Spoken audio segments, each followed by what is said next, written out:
Assalamualaikum warahmatullahi wabarakatuh. Salam Nusantara, salam sejahtera untuk kita semuanya. Salam, Om Swastiastu, Namo Buddhaya, salam kebajikan rahayu. Saudara-saudaraku sebangsa setanah air yang saya cintai, saya banggakan. Bertemu lagi dengan saya, Agus Semar, dari lereng Gunung Slamet di Banyumas, Jawa Tengah. Hari ini hari Kamis, tanggal 16 Juni 2022. Saya doakan kita semuanya sehat-sehat selalu, berkah selalu. Amin ya rabbal alamin. Aparat kepolisian masih terus memproses, menindak para pentolan kelompok Khilafatul Muslimin di sejumlah wilayah, tidak hanya di Lampung, tapi di wilayah-wilayah lain yang menjadi cabang gerakan ini. Namun demikian, saya termasuk orang yang kembali mengingatkan kepada aparat kepolisian bahwa ditindak tegasnya kelompok Khilafatul Muslimin ini bukan karena konvoinya. Konvoi itu hanya sebagai pemicunya saja atau pintu masuknya saja. Sehingga kemudian terungkap apa, siapa, dan bagaimana Khilafatul Muslimin ini. Tetapi polisi kemudian menjelaskan yang paling prinsipal dari kelompok ini adalah visi misinya, yakni khilafahnya, yang bertentangan dengan Pancasila dan berpotensi untuk melakukan makar. Nah, terkait dengan hal ini, perlu diketahui juga, perlu kita ingatkan kembali juga bahwa kelompok yang punya potensi makar, berlawanan dengan Pancasila, melawan demokrasi, ingin menegakkan khilafah Islamiyah bukan hanya kelompok Khilafatul Muslimin, tetapi ada juga kelompok-kelompok yang lain. Di antaranya adalah ex-HTI,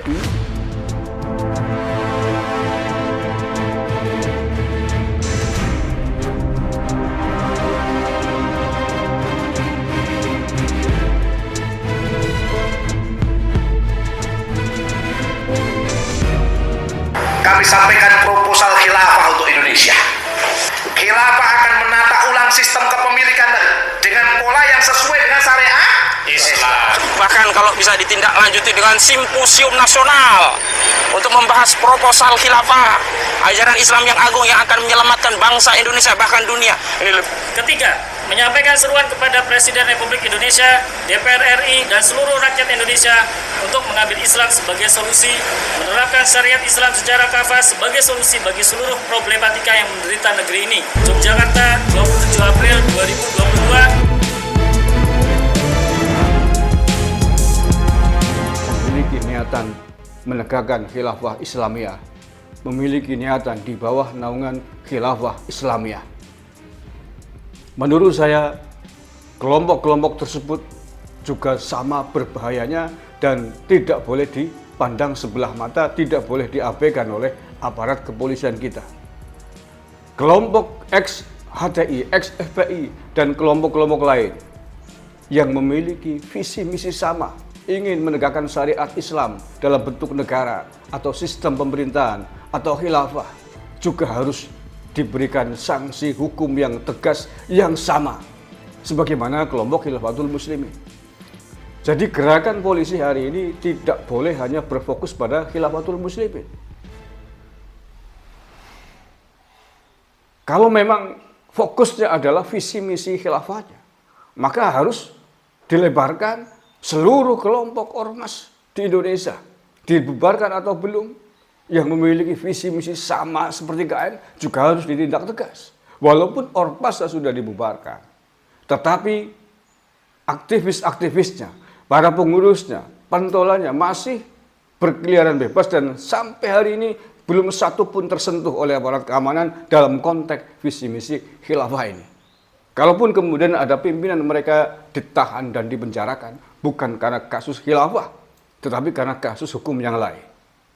Nah, saya kira ini juga tidak boleh kita abaikan. Kita juga harus bersama-sama mengawal ini. Pemerintah harus kita dorong, aparat keamanan, khususnya polisi harus kita dorong, bahwa di antara kelompok yang ingin khilafah itu banyak macamnya, banyak faksinya, tidak hanya Khilafatul Muslimin. Nah, video-video yang tadi di depan kita lihat adalah gambaran nyata, bukti nyata, fakta nyata dari kelompok-kelompok tersebut yang dengan terang-terangan ingin menantang NKRI ini ingin menantang aparat, ingin menantang rakyat Indonesia yang cinta tanah air, yang cinta Bhinneka Tunggal Ika, dengan menawarkan apa yang disebut dengan proposal khilafah. Kalau Abdul Qadir Hasan Baraja dan seluruh antek-antek yang lain, kelompok-kelompoknya, bawahannya ditangkap oleh polisi karena visi misi, mestinya orang-orang yang menawarkan proposal khilafah tadi itu juga harus ditangkap oleh aparat keamanan. Dan untuk itu sangat sepakat sekali, sangat setuju sekali, sangat mendukung sekali dengan gerakan warga Nahdien di Sokaraja Banyumas yang meminta agar aparat keamanan juga memberikan hukuman yang sama kepada pentolan-pentolan ex-HTI, ex-FPI karena memiliki niatan di bawah naungan khilafah Islamiyah itu. Perlu dicatat bahwa kelompok yang sering menggaungkan khilafah Islamiyah di Indonesia bukan hanya dari Khilafatul Muslimin. Terdapat kelompok lain yang juga punya visi misi menegakkan khilafah, di antaranya ex-Ormas HTI dan ex-FPI. Ormasnya memang telah dibubarkan negara, namun para aktivisnya tidak mendapatkan sanksi tegas dan sampai sekarang masih terus mempropaganda khilafah. Untuk itu, demi kewibawaan bangsa dan negara dan demi tegasnya hukum, maka para pentolan HTI dan FPI semestinya juga ditangkap sebagaimana pimpinan Khilafatul Muslimin. Kami, warga Nahdlatul Ulama Sokaraja, meminta kepada aparat kepolisian untuk segera menangkap para pentolan HTI dan FPI yang masih mengkampanyekan, bahkan ada yang mengajukan proposal khilafah.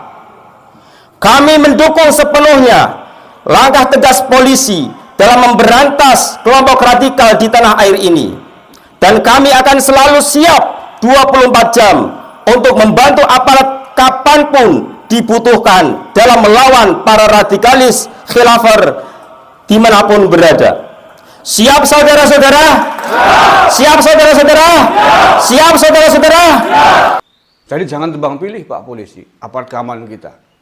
Ini PR besar, PR yang sejatinya sangat mudah dikerjakan, diselesaikan, karena bentuk bukti nyata orang-orangnya telah ada di depan mata kita dan setiap saat muncul di media, baik media mainstream maupun media-media sosial. Kurang apa lagi? Pekerjaan yang mudah diselesaikan, tinggal willing, ketegasan, mau tidak negara ini, pemerintah ini, seluruh komponen penegak hukum bersatu padu memberangus menyelesaikan urus-urus bangsa ini selesai. DPR RI sangat penting peranannya untuk membuat hukum, membuat undang-undang. Bagaimana menyelesaikan, menghentikan, menghadang ideologi-ideologi yang bertentangan dengan ideologi Pancasila, termasuk ideologi transnasional khilafah ini. Wakil rakyat digaji besar oleh rakyat, diberikan fasilitas luar biasa mewah di Senayan. Tetapi kalau bekerja hanya untuk kepentingan diri, kepentingan partainya, untuk apa? Mereka harus mencurahkan tenaga, pikiran, waktu untuk kepentingan sebesar-besarnya, kepentingan bangsa dan rakyat ini. Di antara yang kita hadapi hari ini, salah satunya adalah bagaimana menghadang ideologi transnasional, ideologi-ideologi lain yang bertentangan dengan Pancasila. Bukan hanya komunisme. Komunisme ya sudah selesai. Tapi ideologi-ideologi tadi juga harus diselesaikan karena mengancam keutuhan negara kesatuan Republik Indonesia. Terima kasih. Wallahul muwaffiq ila aqwamit thoriq. Assalamualaikum warahmatullahi wabarakatuh. NKRI harga aman.